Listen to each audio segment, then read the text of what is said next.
Hello, everyone, and welcome back to another deep dive into history. I hope you're all doing well tonight and finding a comfortable spot to settle in for the next few hours. We're going to journey back nearly 2,000 years to one of the most notorious courts in all of human history. Let me know in the comments where you're tuning in from and what time it is for you. I always love seeing our global community come together for these late-night historical adventures. Tonight, we're going to explore something truly extraordinary. Imagine, if you will, that you could step through time itself. You find yourself not as a distant observer reading about history in a textbook. Instead, you're actually living and breathing in the marble halls of imperial Rome. You're walking the same corridors where senators whispered their fears. You see slaves hurrying with trembling hands carrying golden chalices. The very air seems to vibrate with a mixture of absolute power and unpredictable terror.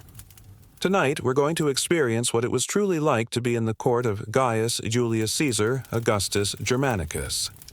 He's better known to history as Caligula.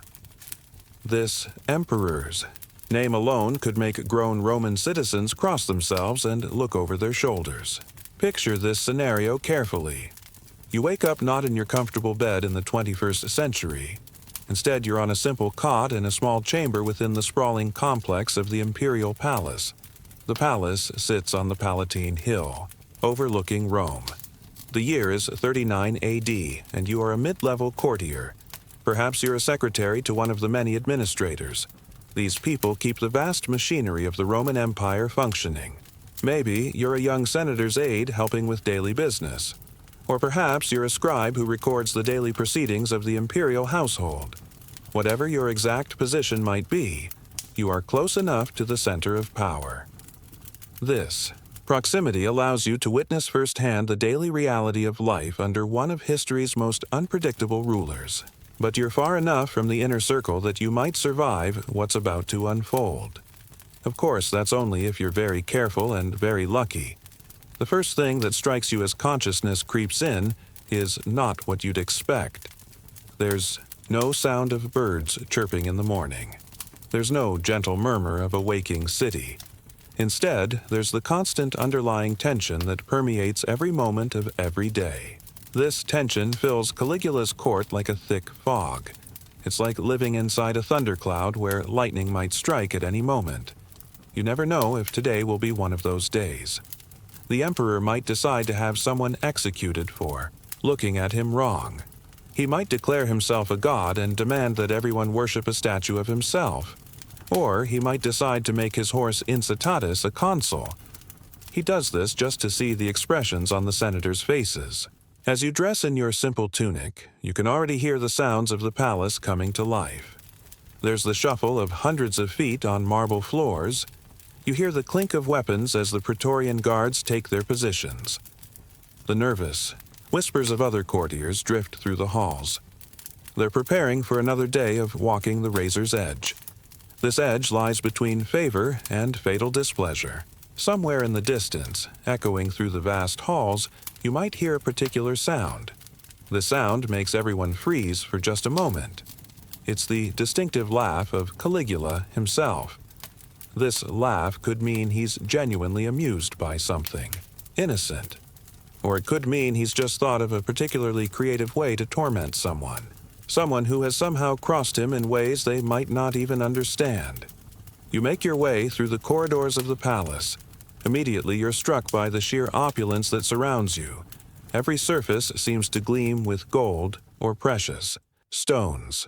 The walls are covered with the finest marble from across the empire. This marble was brought at enormous expense from quarries in Greece and Egypt and Asia Minor. The floors are intricate mosaics depicting scenes of Roman triumph and divine favor. Everywhere you look, there are statues. These aren't just of the traditional Roman gods and heroes. Increasingly and disturbingly, they're of Caligula himself. He's often depicted in the poses and attributes of various deities. The palace is enormous and sprawling. It's a complex that houses not just the imperial family but hundreds of other people. There are servants, guards, administrators, courtiers, visiting dignitaries, and hangers-on of every description. It's like a small city unto itself. The palace has its own kitchens that employ dozens of cooks. These cooks prepare elaborate feasts that would feed small towns. There are workshops where craftsmen create luxury goods for the imperial household. The palace has its own gardens where exotic plants from across the known world grow. These plants are tended in carefully maintained plots. There are libraries filled with scrolls containing the wisdom and literature of centuries. The palace even has its own temples. Here, the traditional Roman gods are worshipped alongside something new and disturbing. This is the increasingly prominent cult of the living emperor. As you walk through these halls, you quickly learn something important. Survival depends on a very specific set of skills. These skills have nothing to do with intelligence or competence, in any traditional sense. Instead, you must become an expert in reading the subtlest changes in mood and atmosphere. You must learn to sense when Caligula is in one of his playful moods. During these times, he might shower gold and privileges on random courtiers. He does this just for his own amusement. But you also need to recognize when he's in one of his dark moods. During these periods, a single wrong word could result in exile. An unfortunate facial expression might lead to confiscation of property. Sometimes it could even result in death.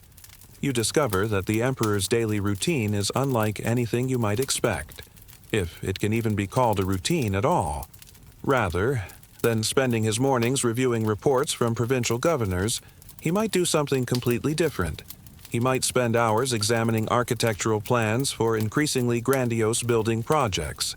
Or he might summon his favorite, actors and gladiators for impromptu performances. He could order elaborate mock naval battles to be staged in artificial lakes. Or he might simply disappear for hours at a time.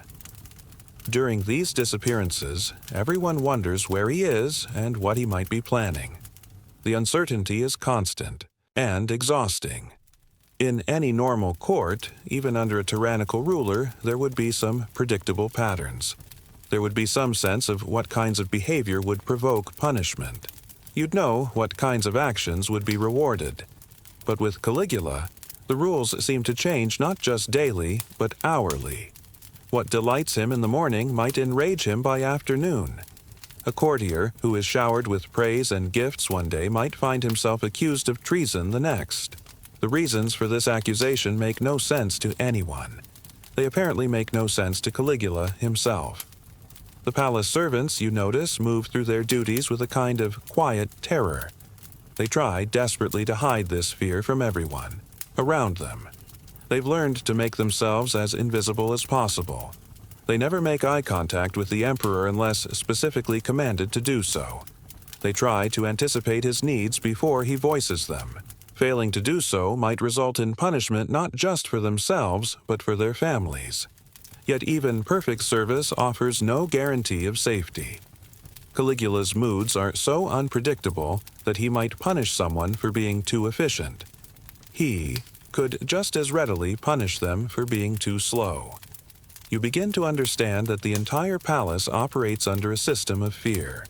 This fear is so pervasive that it affects every interaction, every conversation, every decision. No matter how trivial the decision might seem, it carries potential consequences. When senators come to pay their respects to the emperor, you can see the tension in their shoulders. You notice the careful way they modulate their voices. Their compliments and expressions of loyalty sound rehearsed. They know that one misplaced word could not only end their careers, it could result in their entire families being destroyed. Their properties could be confiscated. Their names could be erased from public records as if they had never existed. The emperor himself, when you finally see him in person, is both more and less impressive than you might have expected. He's tall and thin, with piercing eyes that seem to look right through people. There's an energy about him that's simultaneously charismatic and deeply unsettling. When he speaks, people hang on every word. They do this not out of respect or admiration, but out of sheer terror. They're trying to detect any hint of what might be coming next. They're looking for any clue that might help them avoid whatever trap he might be setting. You watch as Caligula interacts with various members of his court. You begin to see patterns in his behavior that are both fascinating and horrifying. He seems to take genuine pleasure in keeping people off balance. He enjoys creating situations where loyal servants are forced to choose between conflicting orders. He makes senators compete with each other to offer increasingly elaborate displays of submission. These displays become more and more degrading over time.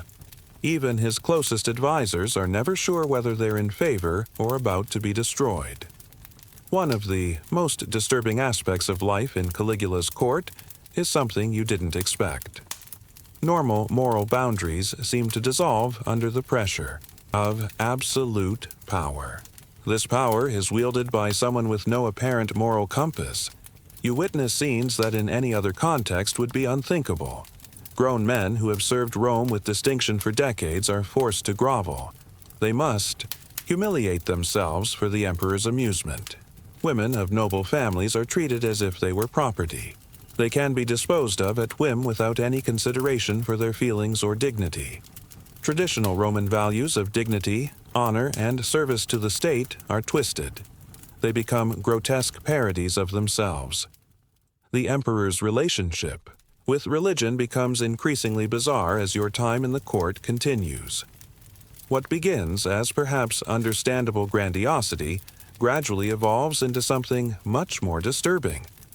At first, it might seem like a desire to be seen as favored by the gods, but it becomes something much darker. He begins to claim not just divine favor, but actual divinity. He orders temples to be built in his honor throughout the empire.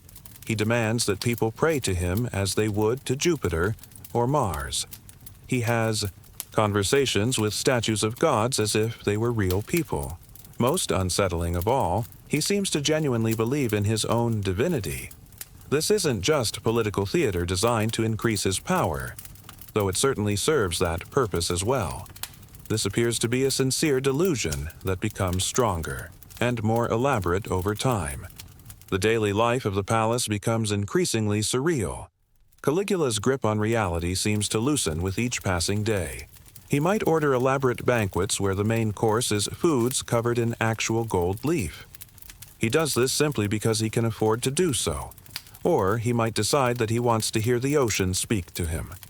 When this happens, he orders thousands of soldiers to march to the shore. These soldiers are commanded to collect seashells as spoils of war against Neptune. Or he might decide that his favorite horse should be treated with the same honors as a human consul. The horse gets a palace of its own and servants to attend to its every need. You find yourself becoming an expert in the art of survival through invisibility. You learn to blend into the background during the emperor's public appearances. You avoid catching his attention in any way that might make you memorable. Being memorable in Caligula's court is almost invariably dangerous. The courtiers who survive are those who master a delicate balance. They must be useful enough that they're not dismissed as worthless, but they can't be so talented or charismatic that they might be seen as potential rivals or threats. The economic impact of Caligula's reign becomes increasingly apparent. You witness the constant drain on the imperial treasury. This drain funds his increasingly elaborate and pointless projects. The empire that Augustus and Tiberius had left financially stable is being systematically bankrupted. The emperor seems to view the entire wealth of Rome as his personal plaything. Gold and silver that should be used to maintain the legions is being wasted. Money that should build infrastructure is being squandered. Resources that should provide for the welfare of Roman citizens are being spent on absurd displays of imperial ego. You begin to notice subtle signs of resistance and discontent. These signs appear among the more experienced courtiers and administrators. Nothing is open or direct, because that would be suicide. But there are whispered conversations that stop abruptly when you approach. You see meaningful glances exchanged between senators during particularly outrageous imperial pronouncements. There's a general sense that many of the people responsible for actually running the empire are desperately trying to minimize the damage. They're waiting for this nightmare to end one way or another. The Praetorian Guard presents a particularly interesting case study. These are the elite soldiers responsible for protecting the emperor. They show you the dynamics of power and loyalty under Caligula's rule. On one hand, they are sworn to protect the emperor with their lives. They are well paid and privileged for their service. But on the other hand, they are not immune to Caligula's unpredictable rages and arbitrary punishments. You observe the way they watch him with a mixture of professional alertness and barely concealed unease. They know that their proximity to power makes them both privileged and vulnerable. The emperor's treatment of his family members provides another window into his character. It also shows you the atmosphere of his court. Rather than being surrounded by people he can trust and rely on, Caligula seems to view even his closest relatives as potential threats, or he sees them as tools to be used for his amusement. Family dinners become exercises in psychological torture. No one can be sure whether they're being honored as beloved relatives, or whether they're being set up for some kind of humiliation or worse. As months pass in the palace, you begin to develop a kind of psychological adaptation. This adaptation helps you cope with the constant stress and uncertainty. Your mind learns to exist in a state of hypervigilance. You're constantly scanning for threats and opportunities. You're reading faces and body language for clues about shifting alliances and changing moods. You're calculating the risks and benefits of every word you speak and every action you take. It's exhausting in a way that goes beyond physical tiredness. It's a kind of spiritual and emotional exhaustion. This exhaustion comes from living in an environment where basic human dignity and decency have been systematically eliminated. The emperor's public appearances become increasingly elaborate theatrical productions. These aren't designed just to display his power. They're meant to reinforce his claims to divinity. These aren't simple ceremonies or traditional religious observances. They're carefully choreographed spectacles where thousands of people are required to participate. The participants must engage in increasingly degrading displays of worship and submission. What makes these events particularly disturbing is not just their scale. It's not just their obvious propaganda purpose. It's the way that many participants seem to genuinely lose themselves in the fervor of the moment. It's as if the line between performance and belief has become completely blurred. You witness the gradual corruption of Roman institutions and traditions. This corruption happens under the pressure of Caligula's rule. The Senate had been the heart of Roman governance for centuries. Now it becomes little more than a rubber stamp for imperial whims. Senators who had once prided themselves on their independence are reduced to something pathetic. They compete with each other to offer the most servile flattery. They make increasingly extravagant proposals for honoring the emperor. The very language of politics becomes twisted and degraded. Words like honor, service, and duty are redefined. They now mean whatever pleases Caligula at any given moment. The palace kitchens become a microcosm of the broader corruption and waste. Instead of preparing meals that are luxurious but reasonable for an imperial household, something different happens. The cooks are ordered to create increasingly elaborate and expensive dishes. These dishes serve no purpose beyond displaying the emperor's wealth and power. Rare delicacies are imported from the farthest corners of the empire at enormous expense. Exotic animals are slaughtered to provide single meals. Precious metals and gems are incorporated into food that will be consumed and forgotten within minutes. You begin to understand that one of the most insidious aspects of living under Caligula's rule is unexpected. It's the way that it gradually erodes people's moral compass and sense of reality. When you're surrounded by behavior that would normally be considered insane or criminal, something happens to your judgment. This behavior is not only tolerated but actively encouraged by the most powerful person in the world. Your own judgment begins to waver. You start to question whether your instinctive revulsion at what you're witnessing is justified. You wonder whether you're simply failing to understand some higher truth that the emperor has access to. The emperor's relationship with the Roman. People becomes increasingly disconnected from reality. Instead of seeing himself as their servant or even their leader, he views them differently. He seems to see them as resources to be exploited for his own pleasure and glorification. Public works projects that should benefit the citizens of Rome are twisted into monuments to imperial ego. Taxes that should be used to maintain infrastructure and provide services are diverted. The money funds increasingly pointless displays of wealth and power. The very concept of governing for the common good is replaced. The new principle is that everything and everyone exists solely for the emperor's amusement. You observe the way that Caligula's courtiers and advisors gradually lose their ability to provide honest counsel. They also lose their ability to provide accurate information. This doesn't happen because they don't want to serve the empire well.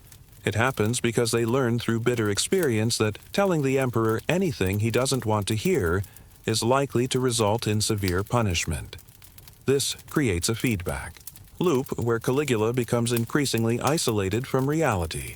At the same time, his power to shape that reality becomes more absolute. He makes decisions based on incomplete or deliberately misleading information. Then he becomes angry when those decisions produce disastrous results. The daily routine of palace life becomes a carefully choreographed dance. Everything revolves around the emperor's moods and whims. Servants learn to anticipate his needs before he expresses them. Courtiers practice elaborate rituals of flattery and submission. Everyone develops an almost supernatural ability to sense shifts in the imperial temper.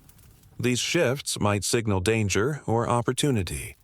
Yet, despite all this careful attention and preparation, there's always an element of randomness and unpredictability. This keeps everyone on edge. Caligula's behavior often seems to follow no logical pattern that anyone else can discern. As you spend more time in the palace, you begin to notice something disturbing. You see the physical toll that living under constant stress takes on everyone around you. Courtiers develop nervous tics and insomnia. Servants move with the quick, furtive gestures of people who expect to be struck at any moment. Even the highest-ranking officials show signs of the psychological pressure they're under. They have premature gray hair, deeply lined faces, and eyes that dart constantly. They seem to be looking for escape routes or potential threats. The emperor's building projects become increasingly grandiose and disconnected from any practical purpose. Rather than constructing infrastructure that would benefit the empire, he orders something different. Rather than building monuments that would honor Rome's heritage and values, he has other plans. Caligula orders the construction of temples, dedicated to himself. He demands palaces that exist solely to showcase his wealth.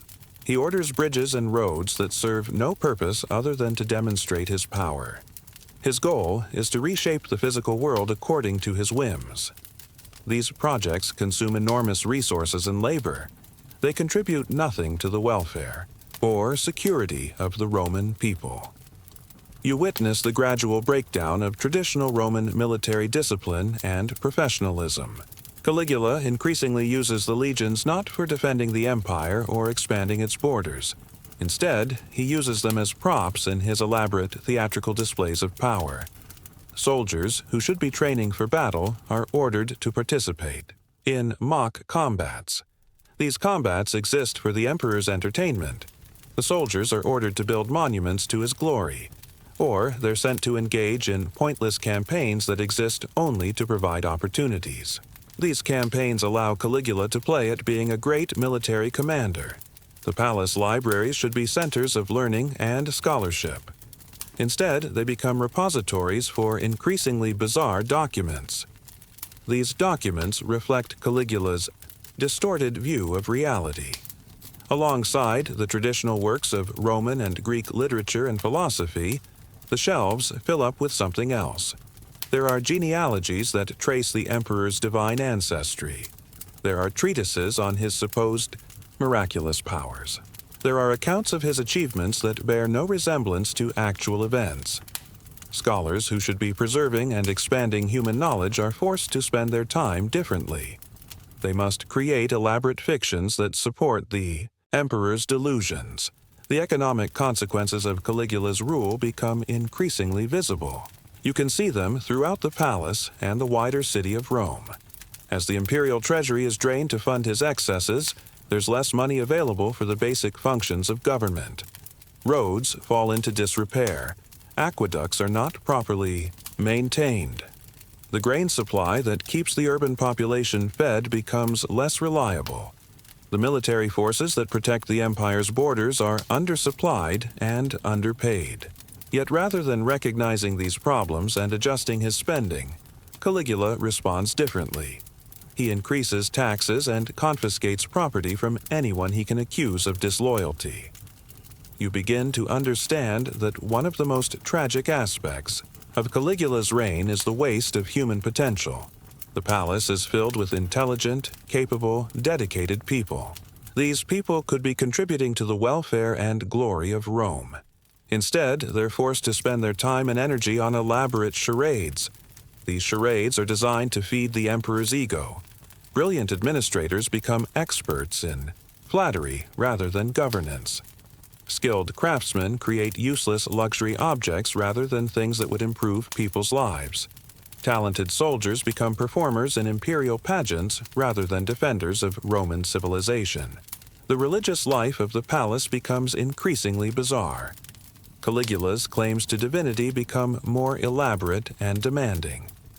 Traditional Roman religious practices had always been practical. They focused on maintaining good relationships between humans and gods for the benefit of the community. Now they're replaced by elaborate rituals centered entirely on worshiping the living emperor.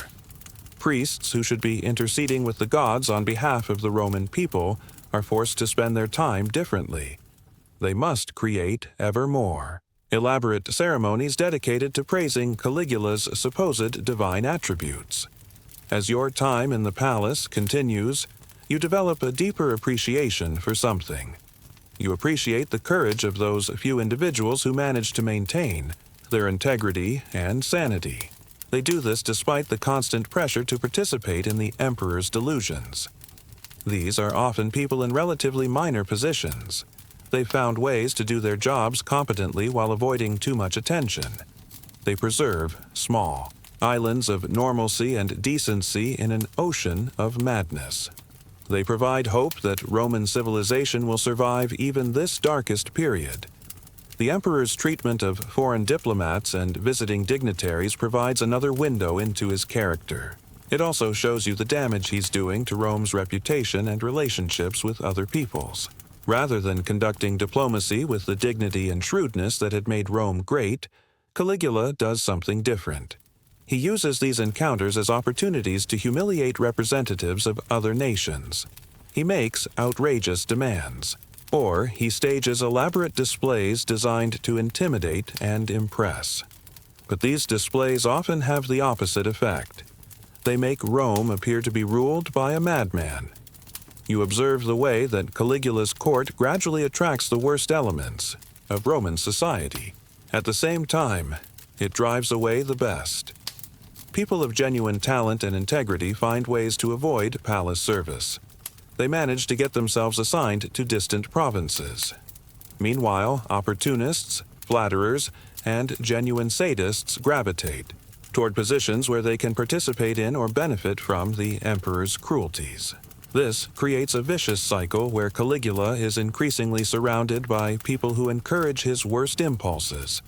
He has no access to voices of reason or moderation. The daily spectacles that Caligula stages for his own entertainment become increasingly elaborate and costly.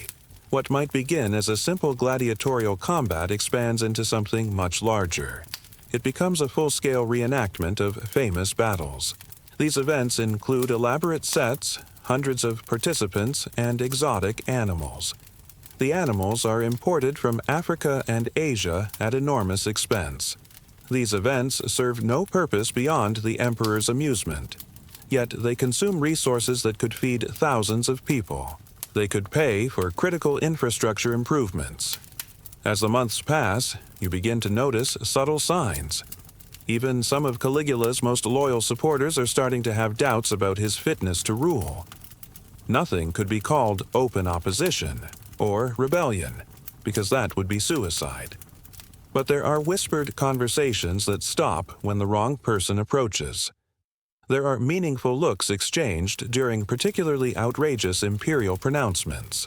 There's a general sense among the more experienced courtiers that something will have to change. They fear the empire will suffer irreparable damage if nothing is done. The palace workshops should be producing beautiful and useful objects. These objects should reflect the best of Roman craftsmanship. Instead, they're devoted to creating increasingly elaborate and meaningless displays of imperial wealth.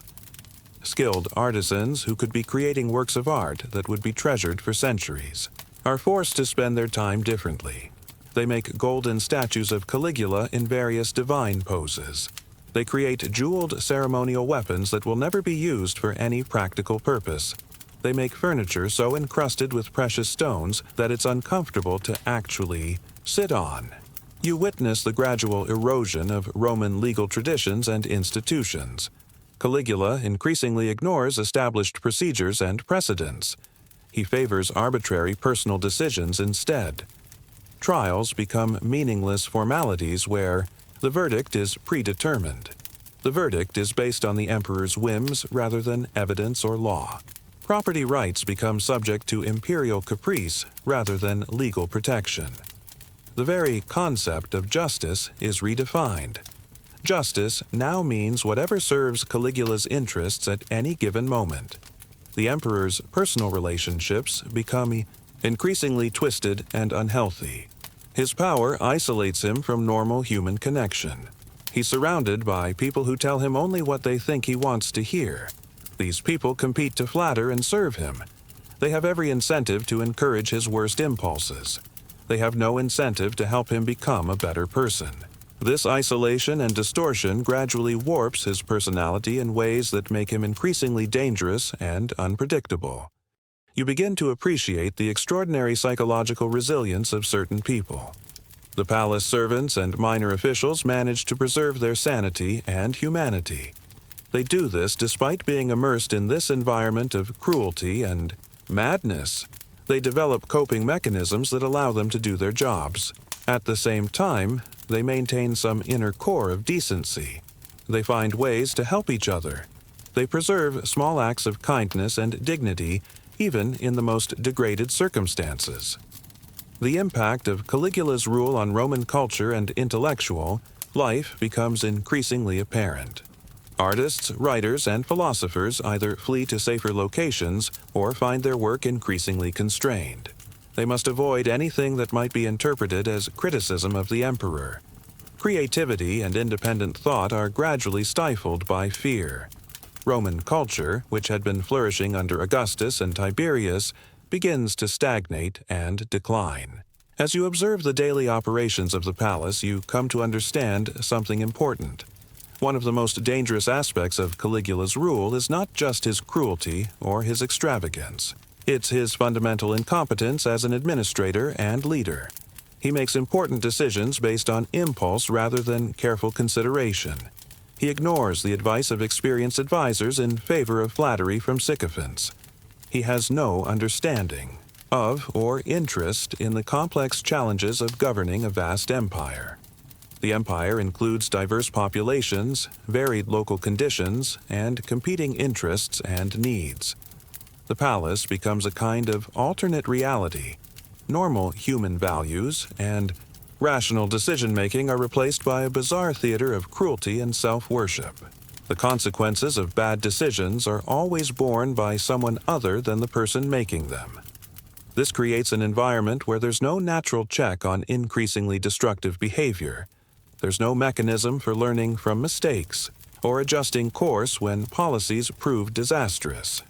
You witness the way that Caligula's demands for increasingly elaborate displays of loyalty and submission gradually corrupt and degrade everyone around him. People who might otherwise be decent and honorable find themselves participating in or tolerating behavior that they know is wrong. They do this simply because the alternative is to risk their lives and the welfare of their families. This creates a moral climate where evil becomes normalized. good people are systematically silenced or eliminated. The emperor's relationship with the Roman military becomes increasingly problematic. His demands for resources to fund his personal extravagances conflict with the needs of the legions. The legions need adequate pay, equipment, and supplies. Soldiers who should be focused on defending the empire's borders are diverted to other tasks. They work on the emperor's building projects, or they participate in his elaborate ceremonial displays. Meanwhile, the military leadership struggles to maintain discipline and effectiveness. They receive contradictory and often irrational orders from their supposed commander-in-chief. As your time in Caligula's court continues, you develop a deeper understanding of something important. You see how a single individual's mental illness and moral corruption can have devastating consequences for millions of people. This happens when that individual wields absolute power. The emperor's personal pathologies become magnified and amplified through the machinery of government. They affect every aspect of Roman life. The effects range from the grand strategy of the empire down to the daily lives of ordinary citizens. These citizens may never see the emperor, but their lives are shaped by his decisions. The palace servants develop an almost supernatural ability to anticipate and respond to the emperor's moods and demands. They do this not out of loyalty or admiration, but out of sheer terror. They learn to read the subtlest changes in his expression or tone of voice. They prepare for requests before they're made. They make themselves invisible when his temper begins to turn dangerous. Yet, despite all this careful attention and skill, there's always an element of randomness. This keeps everyone in a state of constant anxiety. You observe the way that traditional Roman virtues are gradually perverted under Caligula's rule. Courage becomes the willingness to flatter the emperor no matter how degrading it might be. Honor becomes the ability to participate in his cruelties without showing disgust. Service to the state becomes indistinguishable from service to the emperor's personal whims and desires. This transformation represents not just a political change. It's a fundamental assault on the values and ideals that had made Roman civilization great.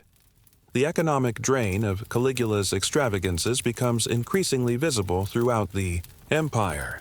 Taxes are raised to unsustainable levels. Public works projects are abandoned or left half-finished. The military forces that protect the empire's borders are left undersupplied and underpaid.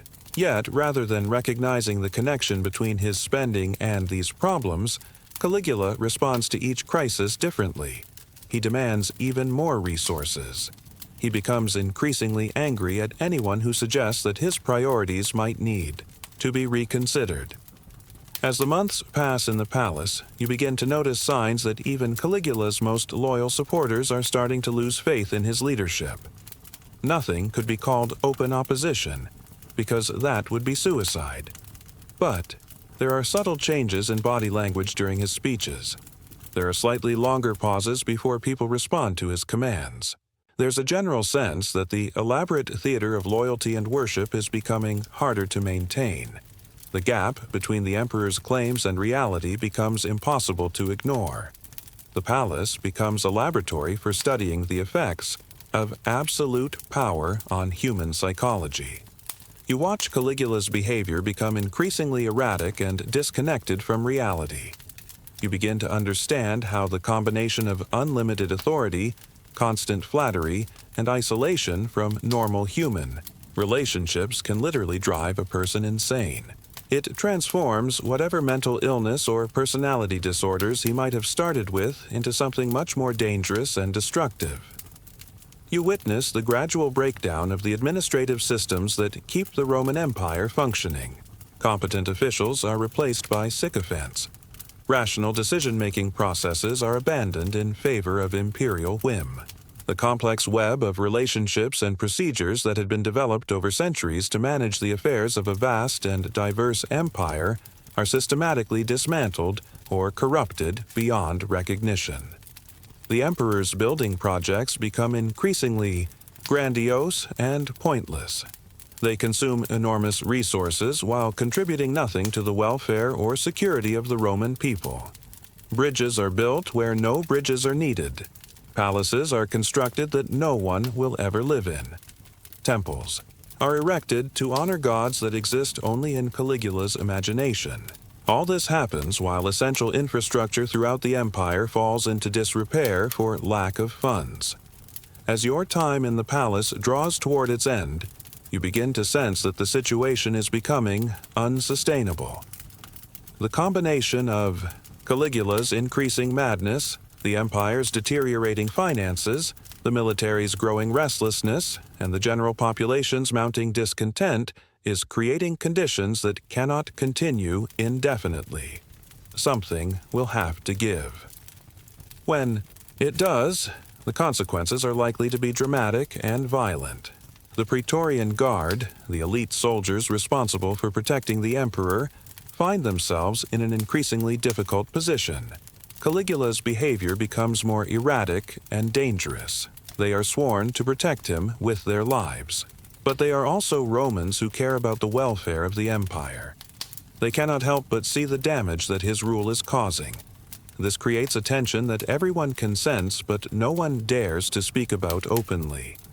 You observe the way that life in Caligula's court gradually strips away people's illusions about human nature and the nature of power. You witness the depths of cruelty and degradation that people are capable of when they believe they can act without consequences. You see how quickly moral principles can be abandoned when they conflict with personal survival. You understand how institutional safeguards and cultural traditions that seem strong and permanent can be destroyed with surprising speed. This happens when they are systematically attacked. The palace libraries should be preserving and expanding human knowledge. Instead, they become monuments to imperial delusion. They're filled with false histories that glorify Caligula's achievements. There are genealogies that trace his divine ancestry. There are treatises on his supposed miraculous powers. Meanwhile, genuine scholarship is discouraged or forbidden if it conflicts with the emperor's preferred version of reality. The morning. Routine in the palace begins before dawn. Servants hurry through the corridors carrying water for washing and bread for the first meal of the day. The sound of their sandals on marble creates a constant whisper of activity. You learn to recognize the different footsteps. The quick, nervous steps of new servants. The measured pace of experienced palace staff. The heavy boots of guards changing shifts. Each sound tells you something about what kind of day it might be. When you hear running footsteps, it usually means someone has displeased the emperor. The palace baths are a place where you can sometimes catch fragments of honest conversation.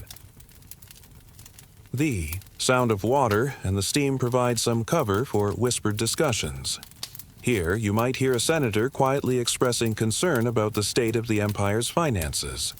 Or you might overhear a palace administrator wondering how long the current situation can continue. But even in the baths, people are careful. They speak in code and look over their shoulders. Everyone knows that there are informants everywhere. Some people report to the emperor because they're genuinely loyal. Others do it because they're afraid. Still, others do it because they hope to gain favor or advance their own positions. The emperor's private quarters are off-limits to most people, but occasionally you catch glimpses of them when delivering messages or documents. The rooms are filled with treasures from across the empire. There are golden cups from Egypt. There are silk tapestries from the Far East. There are marble statues that cost more than most people will earn in a lifetime. But despite all this luxury, there's something sad and empty about these spaces. They feel more like a museum than a home. The emperor seems to live surrounded by beautiful objects but isolated from human warmth or genuine companionship. The palace gardens provide a brief respite from the tension and fear that pervades the rest of the complex.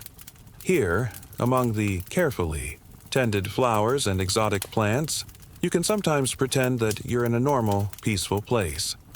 The gardeners go about their work with quiet dedication. They water the plants, trim the hedges, and tend to the fruit trees. Their work continues regardless of the political chaos around them. Plants don't care about imperial moods or political intrigue. They just need water, sunlight, and care. There's something comforting about this continuity. The gardens represent a small piece of sanity in an increasingly insane world. But even here, you're reminded of Caligula's influence. Some of the newer plantings are arranged to spell out his name. Others are shaped into symbols of his supposed divinity. The emperor's meals are elaborate affairs that can last for hours. The dining hall is filled with the finest furniture and decorations. The tables are set with golden plates and cups encrusted with precious stones. The food itself is prepared by the best cooks in the empire. They create dishes that are as much works of art as they are meals. But there's always an undercurrent of tension during these feasts. You never know when the emperor might decide that someone has slighted him. A wrong look, an insufficiently enthusiastic response to one of his jokes, or simply being in the wrong place at the wrong time could spell disaster.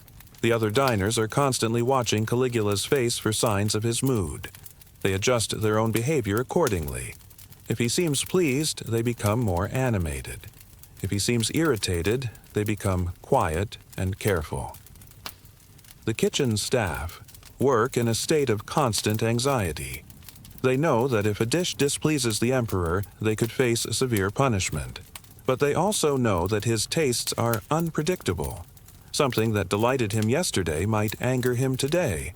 They do their best to prepare perfect meals, but perfection is no guarantee of safety. The emperor's taste in entertainment becomes increasingly bizarre and cruel. What starts as traditional Roman spectacles like gladiator fights and chariot races evolves into something much darker. He begins to stage elaborate executions designed as much for entertainment as punishment. He forces senators to fight wild animals for his amusement. He orders elaborate theatrical productions where the violence is real and the actors die on stage. The audience is required to applaud and show enjoyment, even when they're horrified by what they're witnessing. The palace workshops buzz with activity day and night. Craftsmen work on increasingly elaborate projects designed to glorify the emperor. They create golden statues that tower over the people below. They craft jewelry that incorporates precious stones from every corner of the empire. They build furniture that's more valuable than entire houses. But there's no joy in their work. They know that their creations serve no useful purpose. They're creating monuments to madness rather than objects of beauty or utility. The emperor's relationship with his horse, Incitatus, becomes a symbol of how far removed from reality he has become. The horse is given its own palace, complete with servants and luxurious furnishings. It has a marble stall and a golden manger. It's fed oats mixed with gold flakes. Caligula speaks to the horse as if it were human and claims that it gives him advice on matters of state. Most disturbing of all, he seriously considers making the horse a consul, one of the highest offices in the Roman government. This isn't just eccentricity or a desire to shock people. He genuinely seems to believe that the horse is qualified for high office. The palace staff includes hundreds of people with different roles and responsibilities. There are cooks and cleaners, guards and gardeners, secretaries and scribes. Each group has its own hierarchy and its own way of coping with the stresses of palace life. The guards try to maintain their military discipline and focus on their duty to protect the emperor, regardless of their personal feelings about him. The servants develop an almost invisible efficiency, completing their tasks while attracting as little attention as possible. The administrators attempt to keep the basic functions of government operating despite the chaos around them. The emperor's building projects extend far beyond the palace walls.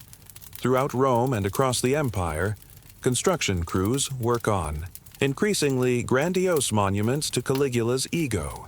They build temples where people are expected to worship him as a god. They construct massive statues that can be seen for miles. They create bridges that serve no practical purpose except to demonstrate the emperor's power over nature itself. These projects consume enormous resources and manpower that could be used for practical improvements to infrastructure. Roads that need repair are ignored while crews build pointless monuments. Aqueducts that supply fresh water to cities are left in disrepair while money is spent on golden decorations for imperial palaces. The contrast between the emperor's extravagance and the growing needs of ordinary citizens becomes more stark every day. You begin to notice how the emperor's mental state affects the entire rhythm of palace life. On days when he seems relatively stable, there's a palpable sense of relief throughout the complex. People move more freely, conversations are slightly less guarded, and there's almost a normal feeling to daily activities. But when he's in one of his darker moods, the entire palace seems to hold its breath. Servants move like shadows, trying not to attract attention. Courtiers speak in whispers. Even the guards seem more tense and alert. The emperor's unpredictability makes it impossible to establish any real routine or sense of normalcy. The palaces. Location on the Palatine Hill gives it commanding views over the city of Rome below. From the upper terraces, you can see the Forum, where senators debate and citizens conduct business. You can see the Circus Maximus, where chariot races entertain the masses. You can see the neighborhoods where ordinary Romans live their daily lives. This view serves as a constant reminder of the vast responsibility that comes with imperial power. The emperor's decisions affect not just the people in the palace, but millions of citizens throughout the empire. Yet Caligula seems increasingly disconnected from this reality. He views the city below not as a community of people he's responsible for serving, but as a stage for his own performances. The palace's security measures become increasingly elaborate as Caligula's paranoia grows. There are guards at every entrance and along every corridor. There are secret passages that allow the emperor to move unseen. There are food tasters who risk their lives with every meal to ensure that the emperor isn't poisoned. There are elaborate protocols for who can approach the emperor and under what circumstances. But, despite all these precautions, the greatest threat to Caligula's safety may come from those closest to him. The very people charged with protecting him are increasingly troubled by his behavior and its effects on the empire they've sworn to serve. The emperor's court attracts visitors from across the known world. Foreign ambassadors come to pay tribute and negotiate treaties. Merchants come to seek trading privileges. Scholars come hoping to gain access to the imperial libraries. Artists come looking for patronage. But many of these visitors leave Rome disturbed by what they've witnessed. Word spreads throughout the civilized world that the Roman Empire is being ruled by a madman. This damages Rome's reputation and weakens its diplomatic relationships with other nations.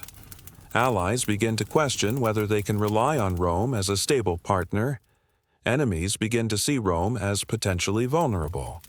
The daily paperwork of running an empire continues despite the chaos at the top. Reports arrive from provincial governors describing everything from tax collections to barbarian raids. Military commanders send requests for supplies and reinforcements. Merchants petition for resolution of trade disputes. Judges ask for guidance on legal matters. All of this information should be carefully reviewed and acted upon by the emperor and his advisors. But Caligula shows little interest in the actual business of governing. Important documents pile up unread while he focuses on planning his next spectacle or building project. The real work of administration falls to subordinates who must make decisions without proper authority, hoping that their choices won't later anger the emperor. The palace becomes a place where normal human relationships become twisted.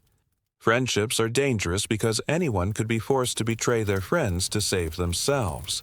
Love is risky because the emperor might decide to take someone's spouse or child for his own purposes. Trust becomes almost impossible because everyone is potentially an informant or a competitor. Family relationships are strained because members of the same family might be forced to choose between loyalty to each other and loyalty to the emperor. The psychological toll of living in such an environment is enormous. People develop nervous habits and physical symptoms of stress. They have trouble sleeping and eating. They become suspicious and paranoid, never sure who they can trust or what might happen next. The emperor's demands for worship and adoration become increasingly elaborate and degrading. It's not enough for people to simply show respect or obey orders. They must participate in elaborate rituals that treat Caligula as a living god. They must prostrate themselves before his statues. They must participate in ceremonies that mock traditional Roman religious practices. They must recite prayers and hymns that praise the emperor's supposed divine attributes. For many Romans who were raised with traditional religious beliefs and values, these requirements are deeply offensive and spiritually damaging. But refusal to participate is not an option. The emperor's spending on luxury goods reaches absurd levels. He orders clothing made from the finest silk and decorated with gold thread. He commissions jewelry that incorporates rare gems from distant lands. He has furniture created that's more valuable than most people's homes. He owns more horses than some small cities. He has collections of art and rare objects that represent the wealth of entire provinces. Meanwhile, the basic infrastructure of the empire begins to crumble from neglect. Roads develop potholes that go unrepaired. Bridges become unsafe. Public buildings fall into disrepair. The contrast between imperial luxury and public neglect becomes more obvious every day. The emperor's treatment of prisoners and enemies becomes increasingly creative and cruel. Traditional Roman justice, while often harsh, had at least followed certain rules and procedures. Under Caligula, punishment becomes a form of entertainment. Executions are staged as elaborate spectacles designed to terrify and amuse. People are forced to die in ways specifically chosen to humiliate them or to satisfy the emperor's twisted imagination. The legal system becomes a tool for personal vengeance rather than justice. Laws are applied arbitrarily, depending on the emperor's mood and personal relationships. The palace's vast library contains thousands of scrolls, representing centuries of human knowledge and wisdom. Here you can find the works of great philosophers like Plato and Aristotle. There are histories of Rome's rise to power. There are treatises on law, medicine, and natural science. There are epic poems and tragic plays. But increasingly, the library also contains documents that exist only to flatter the emperor's ego. False histories that exaggerate his achievements. Genealogies that trace his supposed divine ancestry.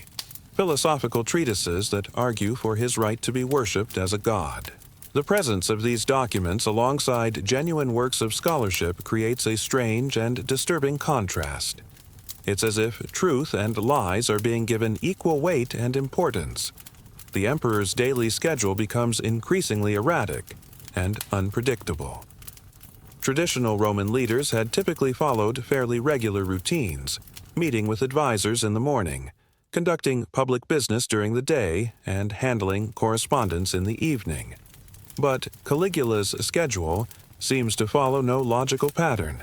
He might decide to hold important meetings in the middle of the night.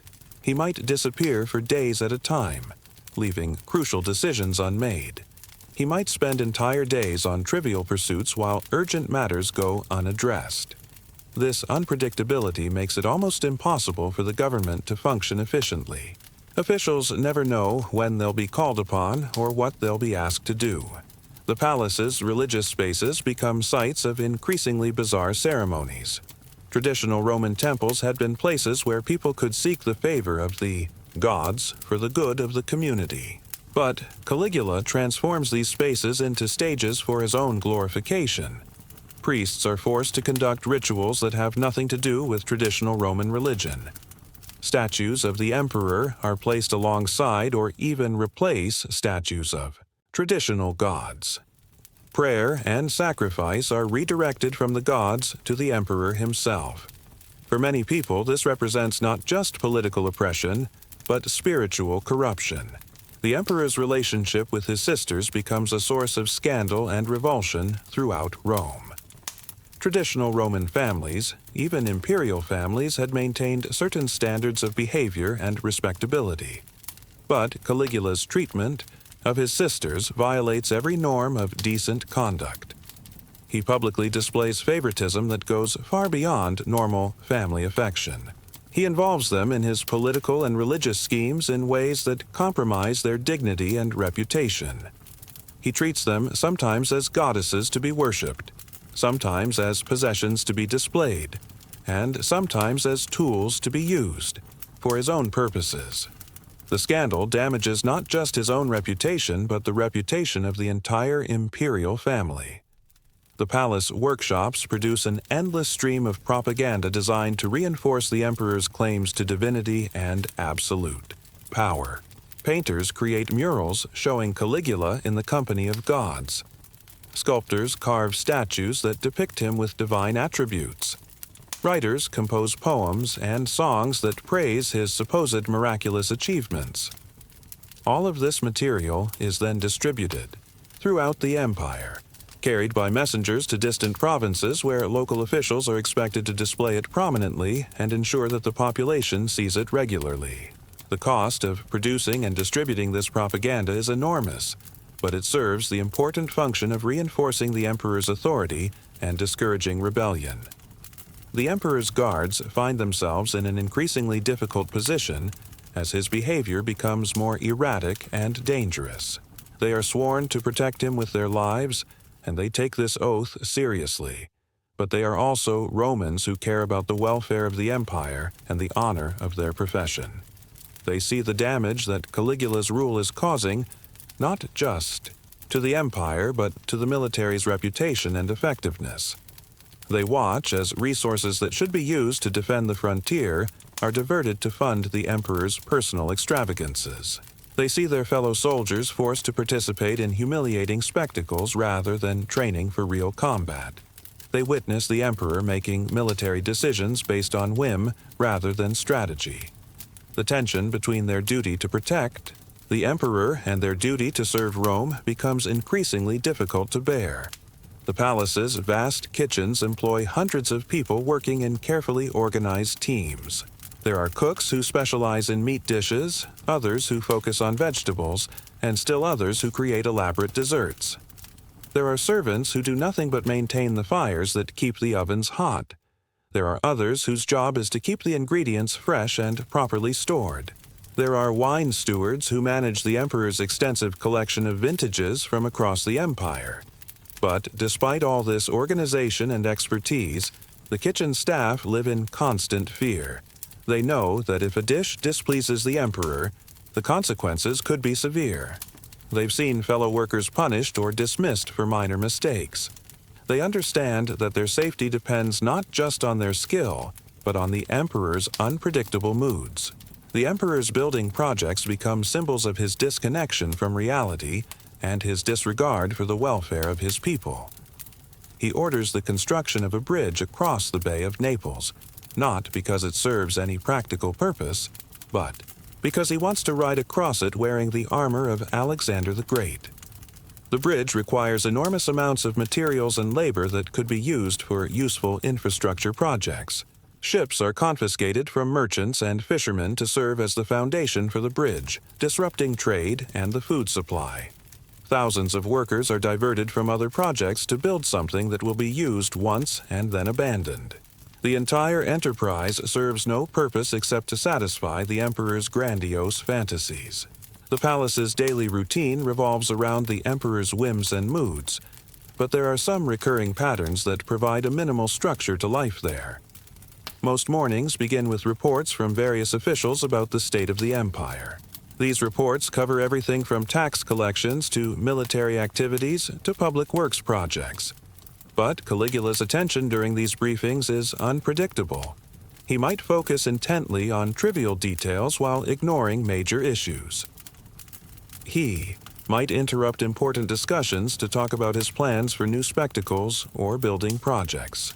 He might dismiss crucial information if it conflicts with his preconceptions or desires.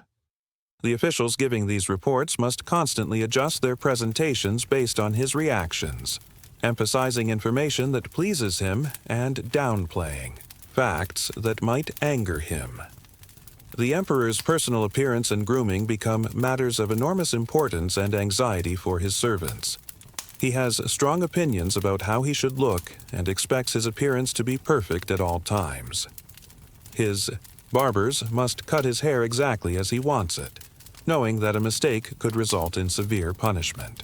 His clothing must be perfectly fitted and immaculately clean. His jewelry must be polished to a perfect shine. Even minor imperfections in his appearance can trigger violent rages. The servants responsible for his personal care develop an almost obsessive attention to detail, checking and rechecking every aspect of his grooming multiple times before he appears in public. The palace's location allows it to serve as a stage for elaborate public spectacles that can be seen by thousands of people in the city below. Caligula uses this natural amphitheater to stage increasingly grandiose displays designed to impress and intimidate the population. He might appear on the palace terraces wearing elaborate costumes that emphasize his supposed divine status. He might stage mock battles or ceremonies that demonstrate his power over life and death. He might display captured enemies or exotic animals as evidence of his military prowess. These spectacles serve multiple purposes. They entertain the masses, reinforce the emperor's authority, and provide outlets for his theatrical instincts. But they also consume enormous resources and often involve genuine cruelty and violence. The emperor's relationship with traditional Roman institutions becomes increasingly antagonistic as his reign progresses. The Senate, which had been the heart of Roman government for centuries, becomes nothing more than a tool for rubber-stamping his decisions. Senators who once prided themselves on their independence and wisdom are reduced to competing with each other to offer the most elaborate flattery. The traditional Roman legal system is bent to serve his personal vendettas rather than delivering justice. Religious institutions are corrupted to support his claims to divinity. Military traditions are sacrificed to his desire for theatrical spectacles. Each of these changes represents not just a political shift, but a fundamental assault on the values and traditions that had made Rome great. The palace servants develop elaborate strategies for surviving in such a dangerous and unpredictable environment. They learn to read the subtlest signs of the emperor's mood, adjusting their behavior accordingly. They develop networks of mutual support, sharing information about potential dangers and helping each other avoid situations that might prove fatal. They master the art of becoming invisible when necessary, blending into the background so effectively that they're barely noticed. They learn to anticipate needs before they're expressed, reducing the chances of disappointing or angering their imperial master. Most importantly, they learn to suppress their own emotions and reactions, maintaining a facade of calm efficiency even when they're terrified or disgusted by what they're witnessing. The emperor's treatment of his family members provides a window into his character and mental state. Rather than enjoying the love and support that family relationships normally provide, he seems to view his relatives primarily as tools for advancing his own interests or as potential threats to be managed. He uses his sisters in his political and religious schemes, forcing them to participate in ceremonies that compromise their dignity. He treats his surviving relatives with a mixture of favoritism and suspicion, showering them with gifts one day and threatening them the next. Family dinners become exercises in psychological manipulation, where normal conversation is replaced by elaborate performances designed to demonstrate his power and unpredictability. The economic consequences of Caligula's extravagant spending begin to affect every aspect of life in the empire. As the imperial treasury is drained to fund his personal projects, there's less money available for the basic functions of government. Military units stationed along the frontier go without adequate supplies and pay, making them less effective at defending the empire's borders. Public works projects that would benefit ordinary citizens are canceled or indefinitely postponed. The tax burden on provinces increases dramatically as the emperor demands more revenue to fund his spectacles and building projects. Trade begins to suffer as merchants find it increasingly difficult to operate in an environment where their goods might be confiscated at any time to serve imperial purposes. The emperor's claims to divinity become more elaborate and demanding, as time goes on. It's not enough for people to simply acknowledge his superior status or show appropriate respect. He demands genuine worship, complete with all the rituals and ceremonies traditionally reserved for the gods. Temples are built in his honor throughout the empire. Priests are appointed to conduct services dedicated to his worship. Citizens are required to participate in festivals celebrating his supposed divine nature.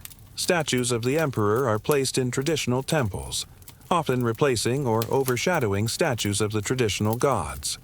For many people, these requirements represent not just political oppression, but a fundamental assault on their religious beliefs and spiritual well-being. The palace's gardens, which should provide a peaceful retreat from the stresses of court life, become another venue for the emperor's increasingly bizarre behavior. He might decide to hold important meetings while walking among the flower beds, forcing officials to conduct serious discussions while trying to keep pace with his erratic movements. He might use the gardens as a stage for impromptu performances, requiring courtiers to serve as his audience for hours at a time. He might decide that certain plants or trees have offended him in some way and order them destroyed. Even in these supposedly peaceful spaces, the emperor's presence transforms normal activities into sources of stress and anxiety. The daily life of palace guards involves a constant tension between their duty to protect the emperor and their growing concerns about his fitness to rule. They must remain alert for threats from outside while also managing the unpredictable dangers that come from the emperor himself.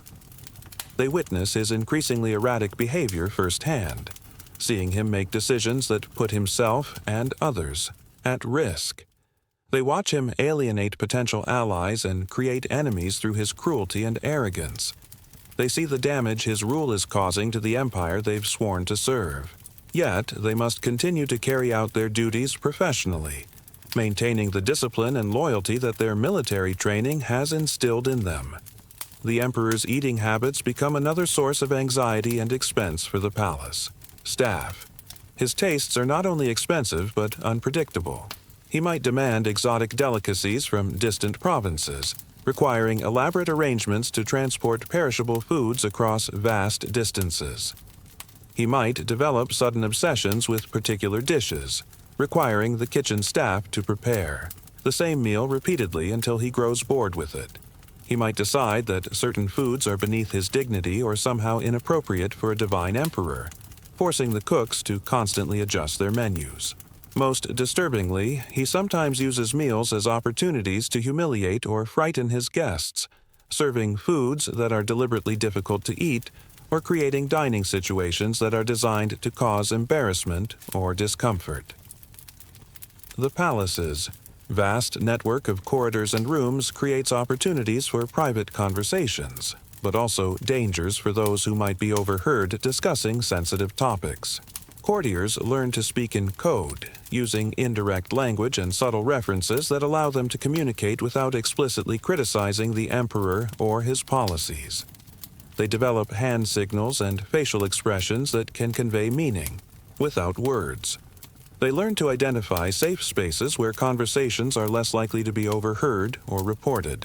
But even with all these precautions, there's always the risk that someone might misinterpret an innocent comment or that a trusted friend might betray a confidence to gain favor with the emperor. The emperor's sleeping habits become increasingly erratic as his mental state deteriorates. He might stay awake for days at a time, fueled by nervous energy and whatever stimulants are available to him. During these periods of insomnia, he might summon courtiers and servants at all hours of the night, requiring them to participate in his sleepless activities. He might hold important meetings in the middle of the night when people are tired and less able to think clearly. He might make crucial decisions when his judgment is impaired by exhaustion. When he finally does sleep, he might sleep for extended periods, leaving urgent matters unattended while subordinates wait for his awakening. The palace's communication systems, which should efficiently transmit information throughout the empire, become distorted by the need to filter all news through the emperor's unpredictable reactions.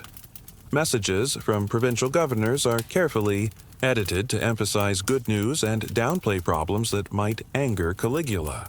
Reports from military commanders are crafted to highlight victories and minimize defeats or difficulties. Economic data is presented in ways that make the empire's finances appear healthier than they actually are. This filtering of information creates a feedback loop where the emperor becomes increasingly disconnected from reality, making decisions based on incomplete or deliberately misleading data. The emperor's physical health begins to show the effects of his lifestyle and mental stress. His appearance becomes more gaunt and intense.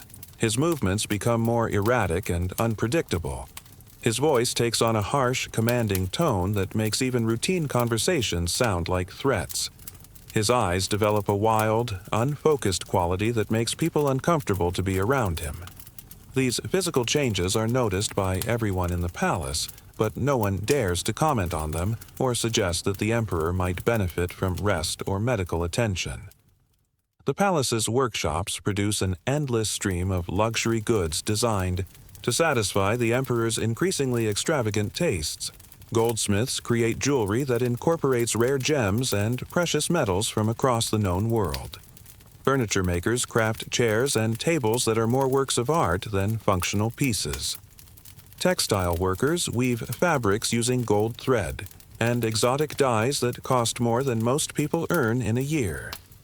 All of these items are created not because they serve any practical purpose, but simply because the emperor desires them and has the power to command their creation. The waste of skilled labor and valuable materials is staggering, especially when compared to the growing needs of ordinary citizens throughout the empire. The emperor's relationship with his advisors becomes increasingly one-sided as his reign progresses. Instead of seeking counsel from experienced officials who might help him make better decisions, he surrounds himself with flatterers who tell him only what he wants to hear. These sycophants compete with each other to offer the most elaborate praise and the most unrealistic assessments of his achievements. They encourage his worst impulses and discourage any attempts at moderation or restraint.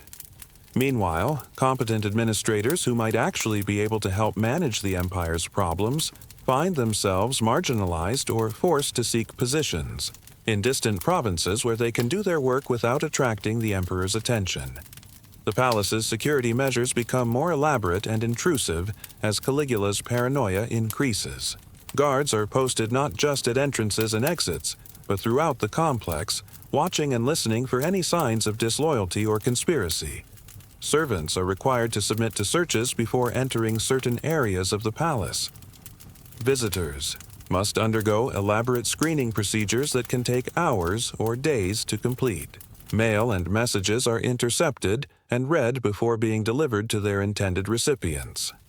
All of these measures create an atmosphere of suspicion and fear that makes normal human relationships almost impossible to maintain. The emperor's public appearances become increasingly theatrical and removed from traditional Roman customs. Instead of presenting himself as a capable leader serving the interests of the Roman people, he stages elaborate spectacles designed to emphasize his supposed divine nature and absolute power. He appears in costumes that mix traditional Roman symbols with attributes borrowed from various gods and foreign rulers.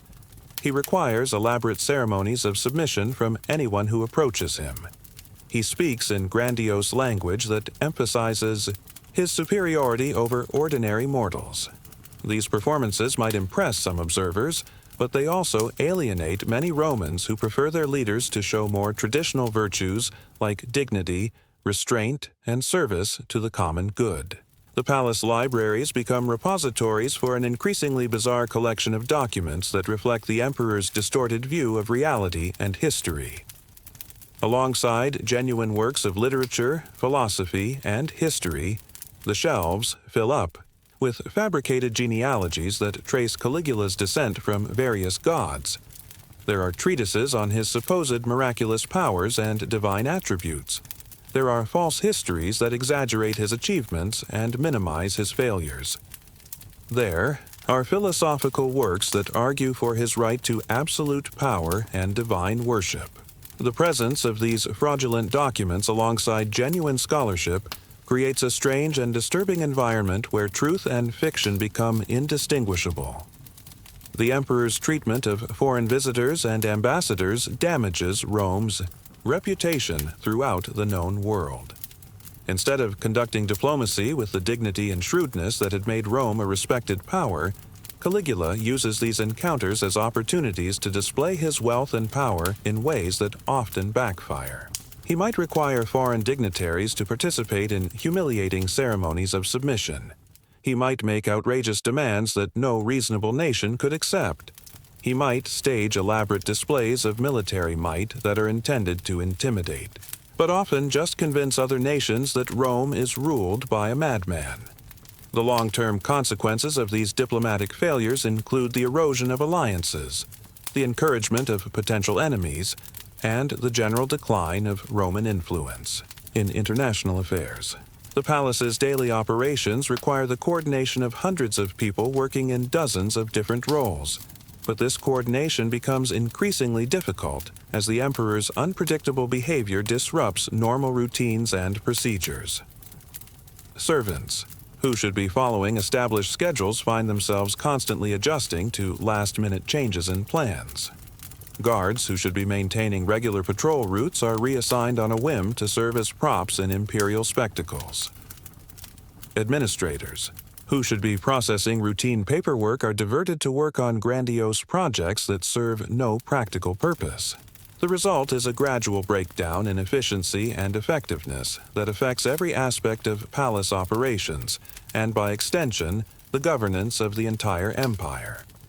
The emperor's obsession with his physical appearance and public image consumes enormous amounts of time, energy, and resources that could be better used for governing.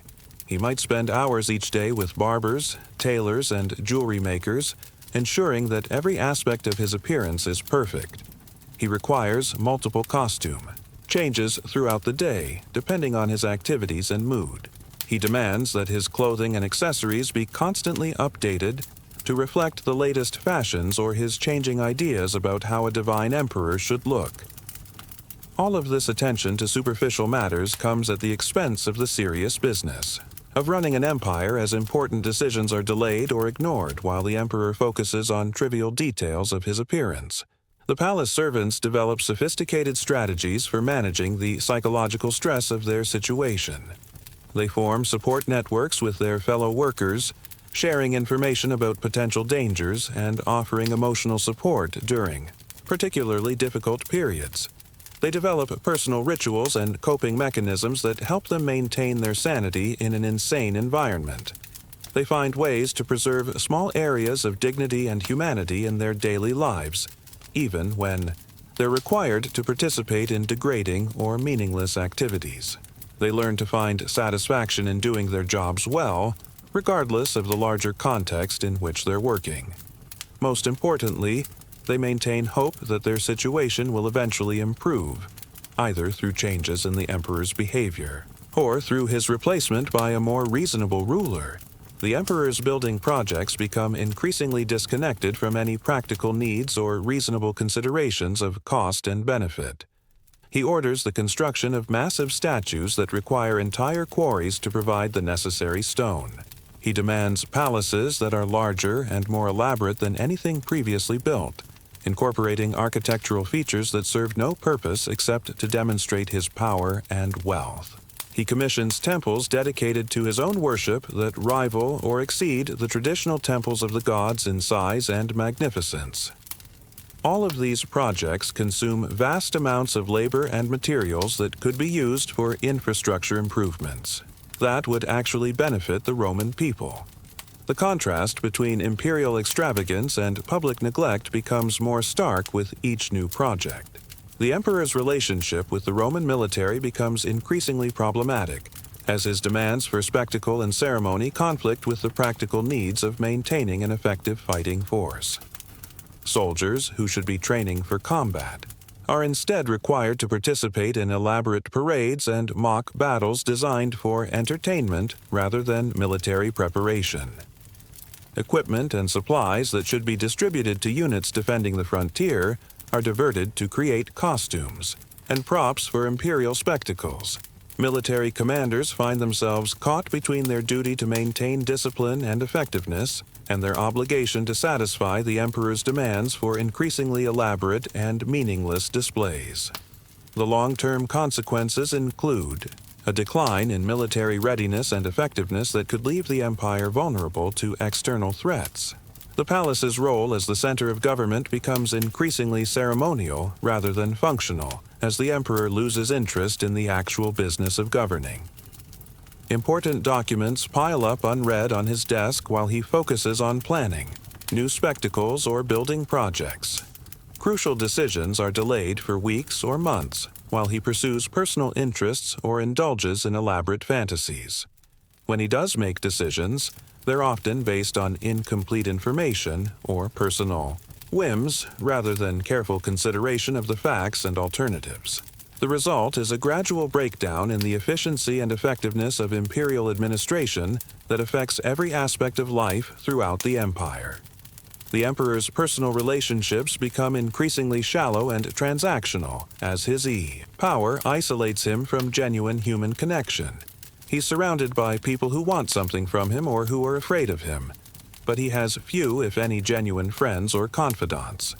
His family relationships are corrupted by politics and his own psychological problems.